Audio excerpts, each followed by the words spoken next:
Salut, c'est Jigsaw.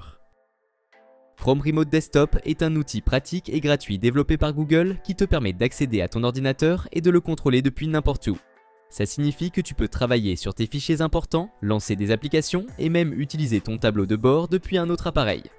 Dans cette vidéo, je vais te montrer comment configurer simplement Chrome Remote Desktop et comment te connecter à ton ordinateur à distance. C'est parti! La première étape pour activer l'accès à distance avec Chrome Remote Desktop concerne ton ordinateur principal. Ouvre Chrome et va sur ce lien en étant connecté à ton compte Google. Cette méthode fonctionne pour les ordinateurs Windows, Mac et Linux. Sur cette page, sous « Configurer l'accès à distance », clique sur le bouton pour lancer le téléchargement de l'extension Chrome depuis le Web Store. Une fois le téléchargement terminé, actualise la page Chrome Remote Desktop et clique sur « Activer ». Ensuite, on va te demander de donner un nom reconnaissable à ton ordinateur. Crée aussi un code PIN sécurisé d'au moins 6 chiffres pour empêcher les accès non autorisés. Enfin, recharge la page pour finaliser la configuration et activer l'accès à distance à ton ordinateur. Une fois que ton bureau à distance est bien configuré, tu peux maintenant y accéder de n'importe où depuis un autre appareil. Va à la même adresse dans ton navigateur sur ton téléphone, ta tablette ou un autre ordinateur.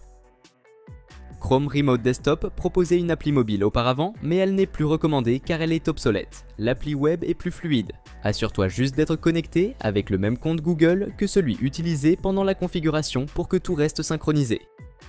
Une fois le tableau de bord Chrome Remote Desktop chargé, il te suffit de toucher le nom de ton ordinateur dans la liste et de saisir ton code PIN sécurisé à 6 chiffres pour établir la connexion.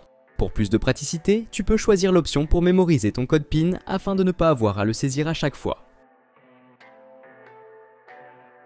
Après ça, tu devrais maintenant voir le bureau de ton ordinateur à distance, prêt à être contrôlé. Si tu veux transférer des fichiers entre tes appareils, va dans Plus en haut de l'écran et cherche la section Transfert de données où tu peux téléverser et télécharger des fichiers directement depuis l'explorateur de fichiers de ton ordinateur.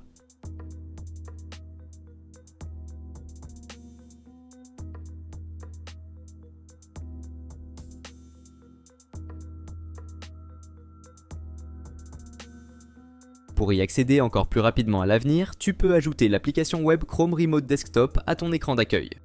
Clique sur l'icône Partager dans l'onglet du navigateur et sélectionne Ajouter à l'écran d'accueil pour un raccourci pratique.